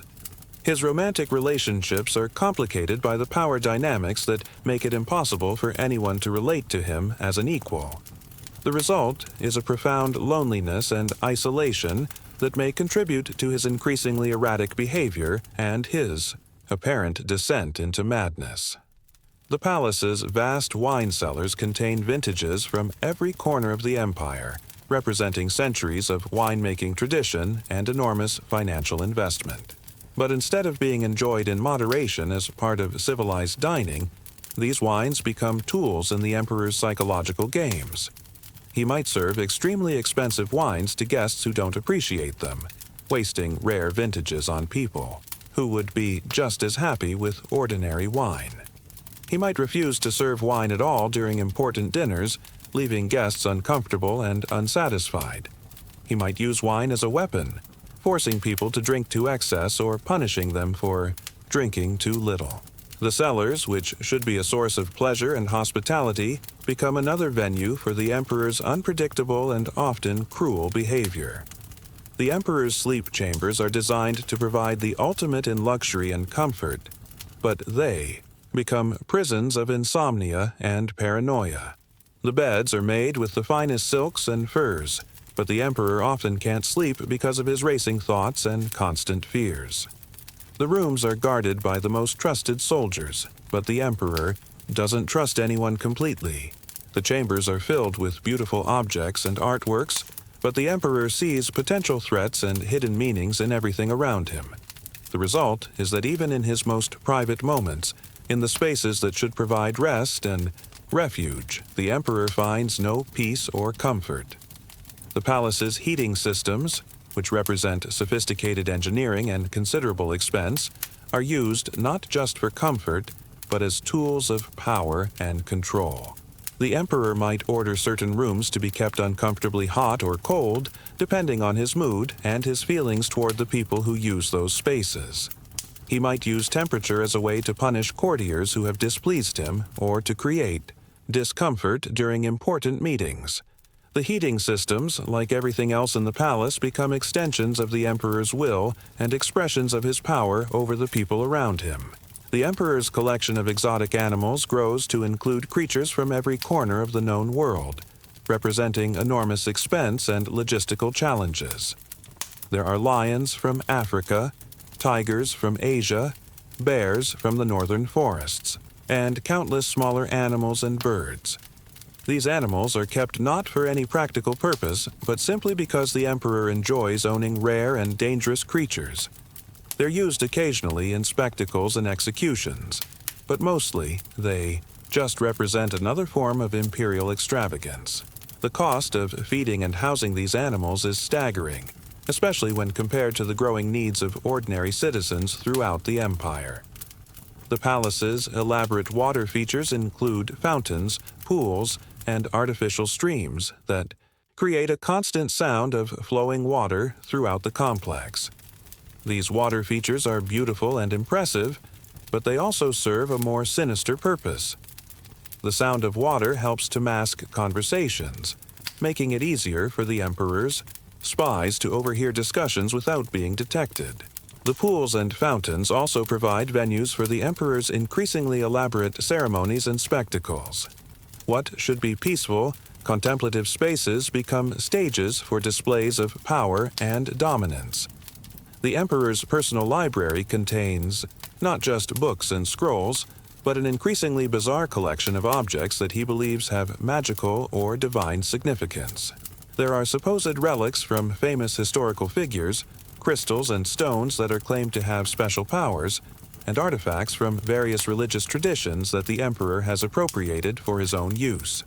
He spends hours studying these objects, convinced that they will reveal secrets about his divine nature or provide him with supernatural abilities. The time and attention he devotes to these fantasies comes at the expense of the real work of governing an empire. The palace's music rooms echo with sounds that reflect the emperor's increasingly erratic tastes and moods. Traditional Roman music gives way to experimental compositions that seem designed more to shock and disturb than to please or inspire. Musicians are required to perform at all hours of the day and night, regardless of their own needs for rest or the appropriateness of music to the occasion. The emperor sometimes demands silence when music would be welcome, and music when silence would be more appropriate. The result is a constant sense of discord and inappropriateness that adds to the general atmosphere of unease and unpredictability. The emperor's bathing rituals become elaborate ceremonies that can consume hours of each day. The palace's multiple bathhouses are staffed by dozens of servants who must ensure that the water temperature is perfect, that the oils and soaps meet the emperor's exacting standards, and that every detail of the bathing process proceeds exactly as he desires. These baths, which should be simple matters of hygiene and relaxation, become opportunities for the emperor to display his power over the people who serve him and to indulge in fantasies about his supposed divine nature.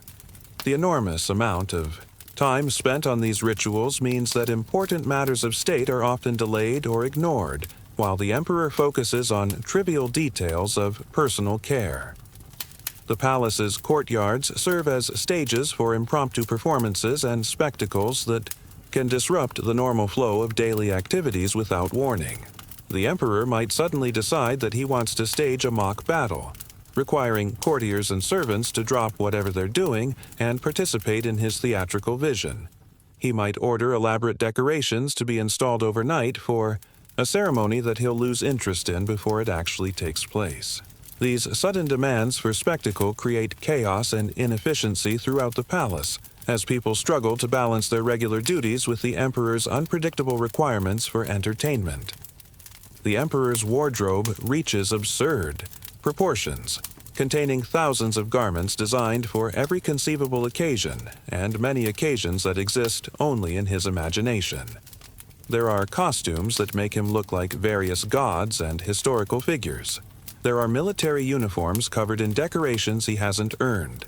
There are ceremonial robes that incorporate precious metals and gems worth more than most people will see in a lifetime.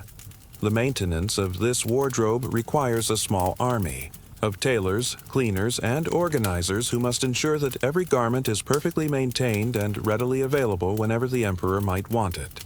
The resources devoted to clothing could fund entire public works projects, but instead they serve only to satisfy one man's vanity and delusions.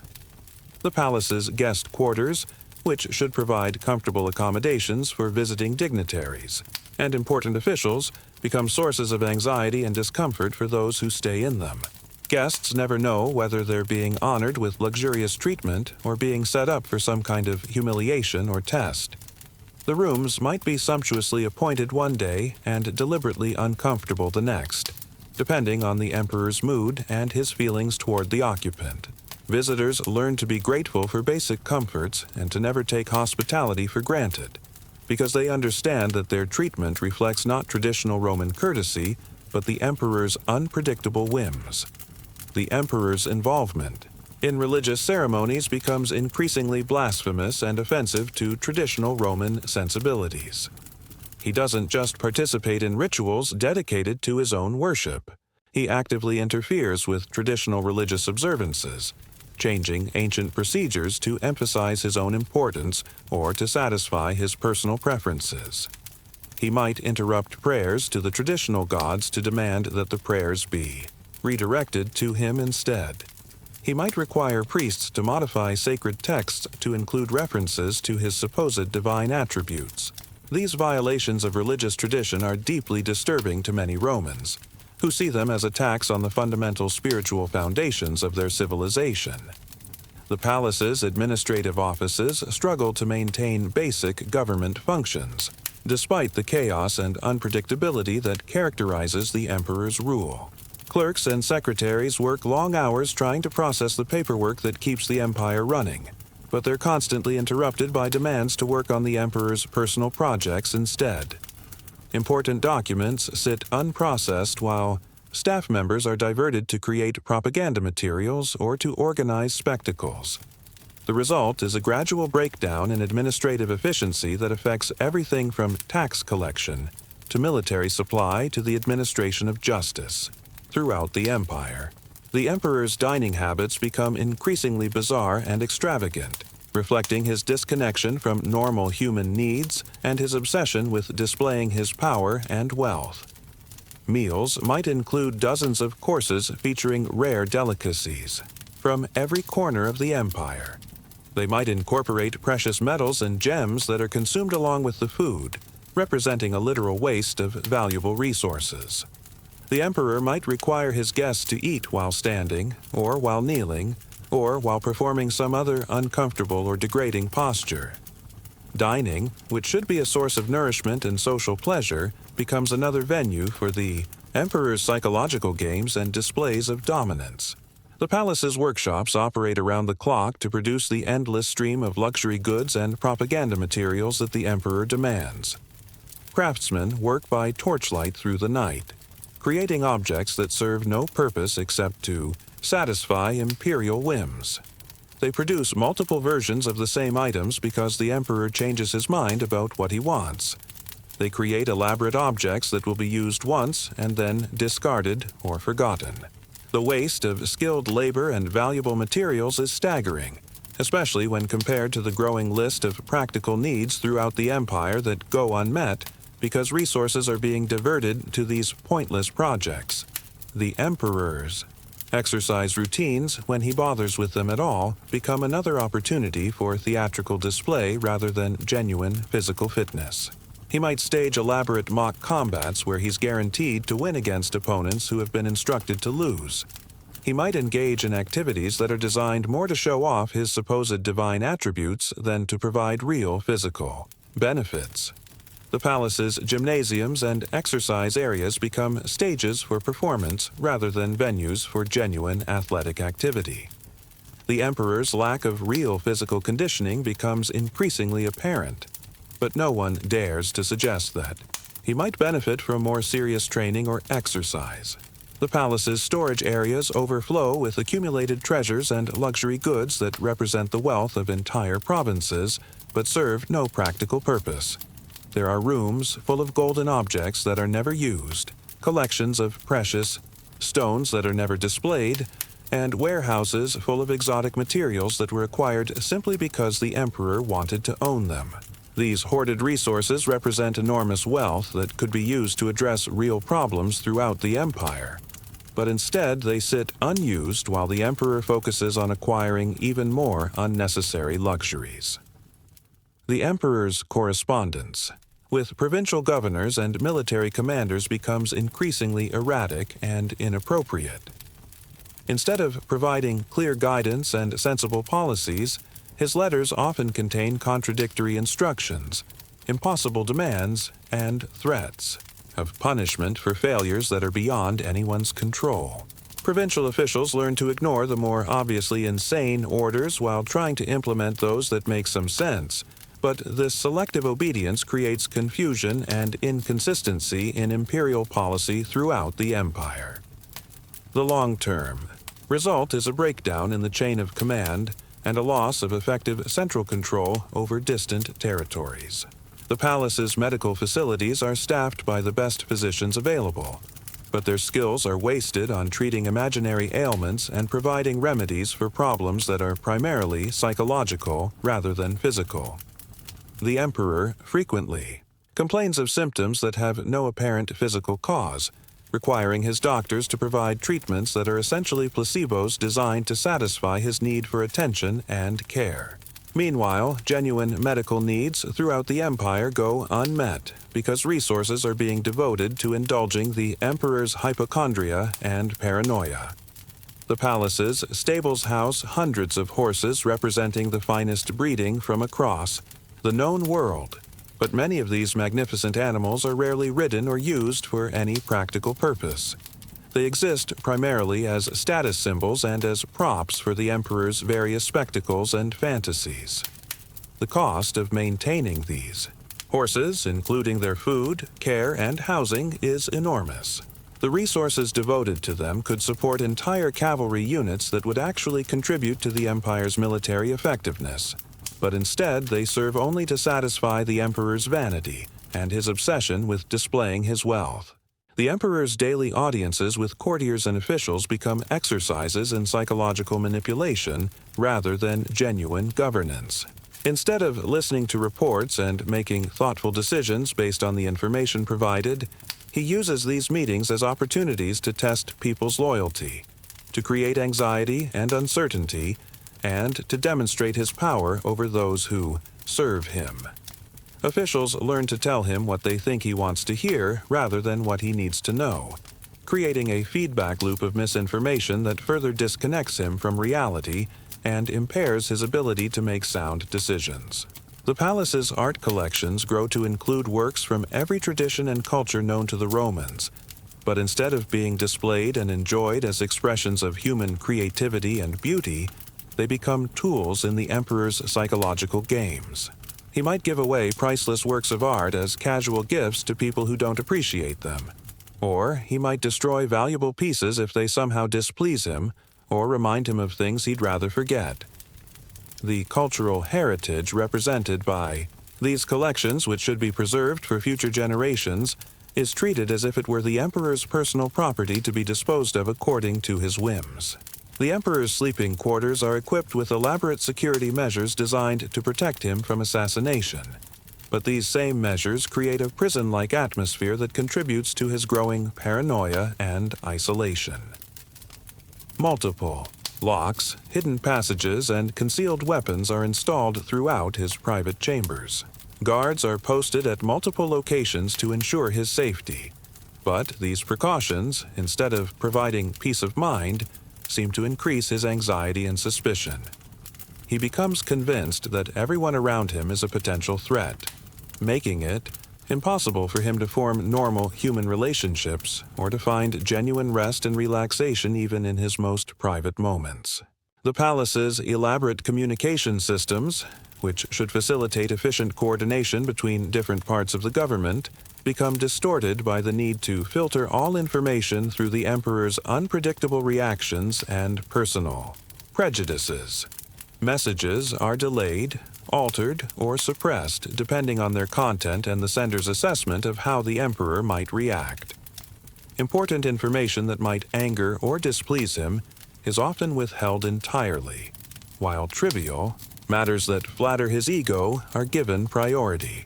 The result is a systematic breakdown in communication that makes effective governance increasingly difficult and contributes to poor decision-making at every level of the administration. The emperor's relationship with money and wealth becomes increasingly detached from any rational consideration of value or cost. He spends enormous sums on trivial purchases while ignoring major expenses that would benefit the empire. He gives away fortunes as casual gifts while demanding impossible sacrifices from ordinary citizens. He treats the imperial treasury as if it were an unlimited resource, showing no understanding of the connection between government spending and the taxes that ordinary people must pay. This financial irresponsibility gradually undermines the empire's economic stability and creates hardships for citizens throughout the Roman world. The palace's ceremonial spaces are redesigned and redecorated constantly to reflect the emperor's changing ideas about how his divine nature should be displayed and honored. Traditional Roman symbols and decorations are replaced with increasingly bizarre and grandiose displays that have no connection to Roman history or culture. These constant renovations consume enormous amounts of time, labor, and materials while serving no practical purpose. They also create confusion and disorientation for people who work in these spaces, as familiar landmarks and reference points are constantly being altered or removed. The emperor's treatment of animals reflects his general disconnection from normal moral considerations and his tendency to view all living things as existing solely for his entertainment. Exotic animals are forced to perform in degrading spectacles. Domestic animals are subjected to bizarre experiments or decorative modifications. Wild animals are kept in inappropriate conditions that cause them suffering but provide the emperor with opportunities to display his power over nature. The cruelty involved in these activities is often gratuitous and serves no purpose except to satisfy the emperor's need to dominate and control everything around him. The palace's numerous fountains and water features require constant maintenance by teams of workers who must ensure that the water flows properly and that the various pools and channels remain clean and attractive. But this maintenance work is frequently disrupted by the emperor's demands for modifications or improvements that serve no practical purpose. Water systems that function perfectly well are torn up and rebuilt because the emperor has decided he wants them to look different or to create different sounds.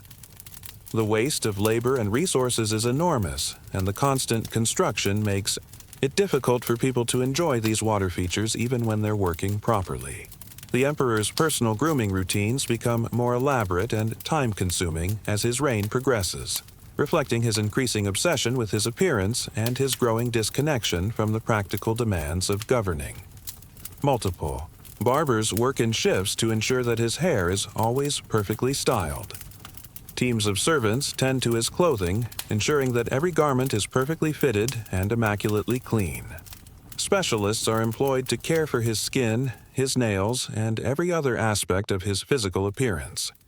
The time and resources devoted to these activities could be used for important government business, but instead they're wasted on satisfying one man's vanity and his delusions about his supposed divine perfection. The palace's guest dining rooms become venues for elaborate psychological experiments, where the emperor tests the loyalty and reactions of his visitors through carefully orchestrated experiences designed to create discomfort, confusion, or fear. Meals might be served at inappropriate times, in uncomfortable settings, or with deliberate violations of normal dining customs. Guests might be required to eat foods that are deliberately unappetizing, or to participate in conversations that are clearly designed to trap them into saying something that could be interpreted as disloyal. These dining experiences, which should provide opportunities for hospitality and relationship building, instead become ordeals that most people endure, rather than enjoy. The emperor's collection of books and scrolls grows to include not just genuine works of literature and scholarship, but also an increasing number of documents that exist solely to flatter his ego or support his delusions. False histories that exaggerate his achievements. Fictional accounts of his supposed miraculous powers. Philosophical treatises that argue for his divine nature. These fraudulent works are mixed in with genuine scholarship, creating an environment where truth and fiction become indistinguishable. The presence of these false documents corrupts the intellectual atmosphere of the palace and makes it difficult for genuine learning and scholarship to flourish. The emperor's demands for entertainment become more frequent and more elaborate as his boredom and restlessness increase. What begins as occasional requests for music or theatrical performances evolves into a constant need for stimulation and distraction. Performers are required to be available at all hours of the day and night. New acts and spectacles must be constantly developed to satisfy his short attention span. The cost of providing this endless entertainment is enormous, both in terms of money and in terms of the human resources that are diverted from more productive activities. The palace's sleeping quarters for servants and lower-ranking officials become overcrowded and uncomfortable, as more and more people are brought in to serve the emperor's growing demands for personal attention and service. People who should have reasonable accommodations are forced to share small spaces or to sleep in areas that were never designed for habitation. The contrast between these conditions and the luxury of the emperor's own quarters becomes a constant reminder of the inequality and unfairness that characterize his rule. The living conditions contribute to stress and health problems among the palace staff, which in turn affects their ability to perform their duties effectively. The emperor's relationship with time becomes increasingly distorted as his mental state deteriorates. He might stay awake for days at a time, requiring others to match his schedule regardless of their own needs for rest. He might sleep through important meetings or events, leaving crucial decisions unmade while he indulges in excessive rest. He might demand that activities be completed in impossibly short time frames, creating unnecessary stress and often resulting in poor work quality. His inability to maintain normal rhythms of activity and rest affects everyone around him and contributes to the general atmosphere of chaos and unpredictability that characterizes life in his court. The palace's elaborate security systems create an environment of constant surveillance and suspicion that makes normal human relationships almost impossible to maintain. Servants are watched by guards, guards are watched by other guards, and everyone is potentially being monitored by informants who report directly to the emperor. Privacy becomes a luxury that few people can afford, and trust becomes a dangerous emotion that could lead to betrayal and punishment. The result is a social environment where genuine friendship and loyalty are replaced by fear and calculation. The emperor's eating schedule becomes as erratic as the rest of his behavior, with meals served at inappropriate times and in inappropriate quantities.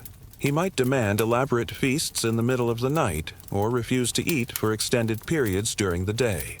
His kitchen staff must be prepared to create meals at any time, regardless of the availability of ingredients or the practicality of the request. The emperor's unpredictable appetite affects not just his own health, but the schedules and well-being of everyone involved in food preparation and service. The palace's gardens, which should provide peaceful spaces for contemplation and relaxation, become venues for the emperor's increasingly bizarre outdoor ceremonies and spectacles. Ancient trees are cut down to make room for temporary structures that will be used once and then abandoned. Carefully cultivated flower beds are trampled by crowds gathered for imperial performances.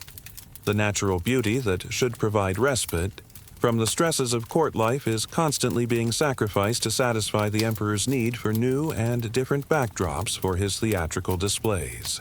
The emperor's correspondence with family members in distant parts of the empire becomes increasingly erratic and inappropriate. Instead of maintaining normal family relationships, he sends letters that contain threats, impossible demands, and evidence of his growing disconnection from reality. Family members learn to fear receiving communications from the emperor, never knowing whether they're being honored with imperial attention or being set up for some kind of punishment or humiliation. The breakdown of normal family relationships reflects the broader deterioration of human connections throughout the emperor's sphere of influence. The palace's workshops are forced to abandon traditional craftsmanship techniques in favor of speed and quantity as the emperor's demands for new luxury goods become more frequent and more urgent. Artisans who take pride in creating beautiful and durable objects are required to produce items quickly and superficially, sacrificing quality for the sake of satisfying imperial impatience. The result is a decline in the overall quality of goods produced in the palace workshops and a waste of the skills and talents of craftsmen who are capable of much better work. The emperor's bathing rituals expand to include increasingly elaborate ceremonies that blur the line between personal hygiene and religious worship. The bathhouses become temple-like spaces where servants are required to perform ritual actions that treat the emperor's body as if it were sacred. These ceremonies consume enormous amounts of time and resources while serving no practical purpose beyond reinforcing the emperor's delusions about his divine nature. The simple act of washing becomes a complex theatrical production that involves dozens of participants and elaborate preparations. The palace's music rooms echo with increasingly discordant and experimental sounds, as traditional Roman musical forms are abandoned in favor of compositions designed to shock and disturb rather than to please or inspire. Musicians are required to perform pieces that challenge conventional ideas about harmony and melody, creating an audio environment that contributes to the general sense of unease and disorientation that pervades the palace. The emperor's musical tastes seem designed to keep everyone around him off balance and uncomfortable. The emperor's sleeping chambers are redesigned constantly to reflect his changing paranoia and his evolving ideas about appropriate security measures. Walls are moved, doors are relocated, and secret passages are added or removed as the emperor's fears shift from one potential threat to another. The constant construction makes it difficult for him to find genuine rest even in his most private spaces, and the noise and disruption affect the sleep of everyone else in the palace as well. The palace's stables become venues for increasingly elaborate ceremonies dedicated to the emperor's favorite horses, particularly Incitatus, who is treated with honors normally reserved for high-ranking officials. The horse's stall is decorated with expensive materials and artwork. It's fed from golden dishes and cared for by servants who must treat it with the same respect they would show to human dignitaries. The resources devoted to these ceremonies could be used for the care of horses that actually serve practical military or transportation purposes. The emperor's daily audiences become unpredictable events where normal diplomatic and administrative protocols are abandoned in favor of whatever happens to interest or amuse the emperor at the moment. Important officials might be kept waiting for hours while the emperor focuses on trivial matters, or they might be summoned at inappropriate times when they're unable to prepare properly for their meetings. The breakdown of normal procedures makes it difficult for the government to function efficiently and creates additional stress for everyone involved in these interactions. The palace's art collections are constantly being rearranged and reorganized according to the emperor's changing aesthetic preferences and his evolving ideas about which artists and styles properly reflect his divine nature. Priceless works of art are moved from room to room, subjected to modifications or combinations that damage their integrity, or relegated to storage areas where they're forgotten and neglected. You've learned that the price of freedom and dignity is eternal vigilance. Most importantly, you've seen that even in the darkest times, there are always people who refuse to surrender their values and their hope for a better future. The experience of living in Caligula's court serves as a warning about the dangers of unchecked power and the importance of maintaining institutions and traditions that protect society from the worst impulses of those who rule it.